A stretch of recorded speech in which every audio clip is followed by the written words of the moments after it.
Vamos a cambiar de tema ahora. Hacemos referencia a algo que le anunciamos, ni bien dábamos inicio a esta edición, y tiene que ver con el caso de Lucía Bernaola.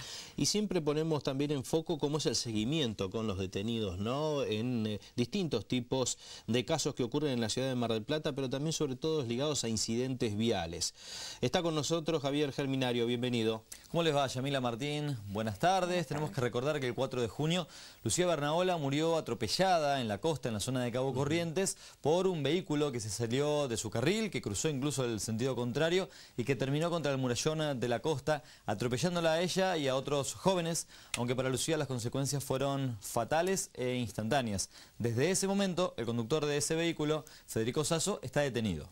Bueno, y esta, como decía Martín, Javier, la detención, que muchas veces, y sobre todo en este tipo de detenciones, hay que controlarlos, ¿no? Porque a veces dices, bueno, se le quita el carnet de conducir y después los vemos manejando, ha pasado en muchas oportunidades, o tienen la prisión no es aquí en Mar del Plata, es en otro lado, y tiene algunos permisos. Así es, hasta ahora también hay que decir que es una situación no común, no habitual, que una persona acusada por la muerte de otra en circunstancias de haberse producido un siniestro vial esté detenida, que permanezca en la etapa previa que tiene el proceso hasta que se llegue a una instancia o de juicio oral o de cualquier otra definición de su responsabilidad.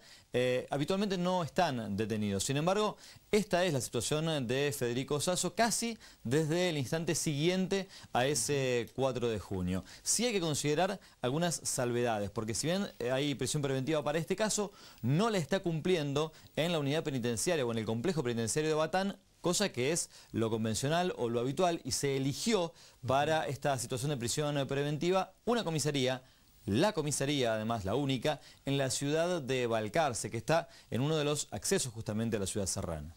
La familia de Lucía desde el primer día denunció, ¿no?, ciertos privilegios que tendría Sasso en aquella comisaría, e incluso denunció que gozaba de algunas salidas. Sí, por eso utilizamos ese término y no el de beneficios, porque es cierto que le corresponden, pero si la justicia define que tiene que estar detenido para esperar el avance del proceso, esa debería ser su situación. En una comisaría hay que recordar que hay un marco legal que obliga a la justicia a hacer equilibrio en este caso, porque por un lado uno de los criterios fue que no estuviera en Batán para que no tuviese un entorno tal vez negativo o perjudicial para un chico que es muy joven, pero por el mismo lado hay que decir que no está permitido que haya personas que permanezcan durante un tiempo determinado, un tiempo como el que ya lleva desde junio hasta esta parte, presos en comisarías. En este caso, por tratarse del único lugar de seguridad en la ciudad de Balcarce, tiene algunas condiciones, los calabozos, el lugar que habitualmente utiliza la policía allí,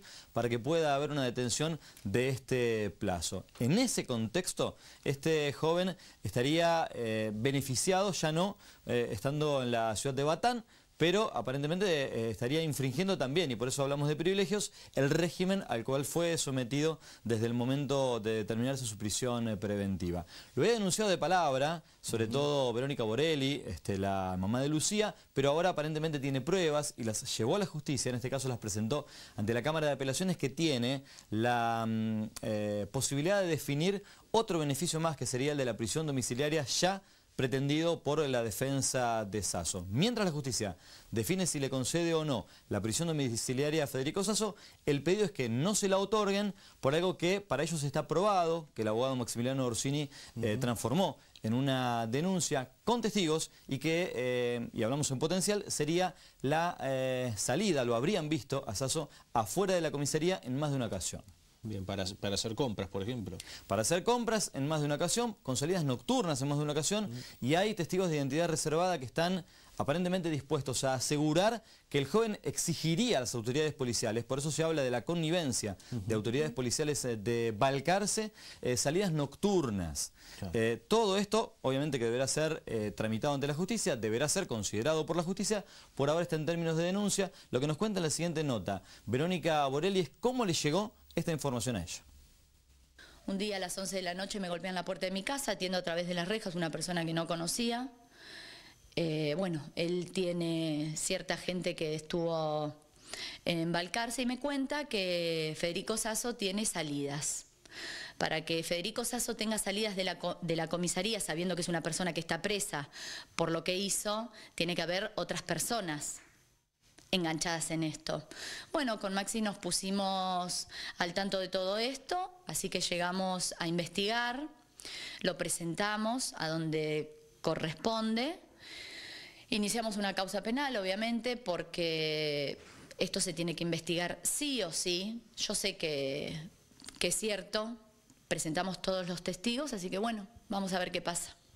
Tal vez ustedes están yendo incluso más rápido que la justicia, que debería encargarse de controlar este tipo de situaciones. Si vos me preguntás, yo hace un mes que casi no estoy en mi casa para tratar de poder enganchar cosas así. A mí no me corresponde. A ver, yo me pregunto, ¿dónde está la justicia? A mí no me corresponde hacer todo esto. Y sin embargo tuve que presentarme. Yo mostré a los testigos, llevé a los testigos, presentamos un montón de cosas.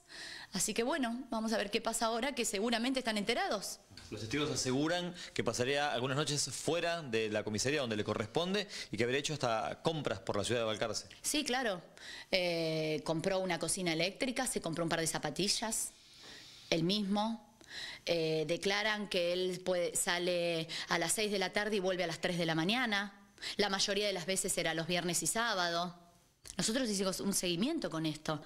Ahora yo me pregunto, si esta persona, como se dice que sale y vuelve a la comisaría, le dan hasta ese beneficio, porque vos me decís, juega la Play, y bueno, ¿y sabés qué te dicen? Y bueno, pero en el penal también juega la Play. Listo, no les alcanzó que yo le diga todos los beneficios que tuve que llevar hasta más lejos.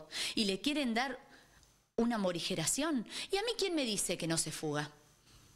¿Y si hay peligro de fuga, si lo dejan salir de una comisaría? Por supuesto que esto lo van a investigar.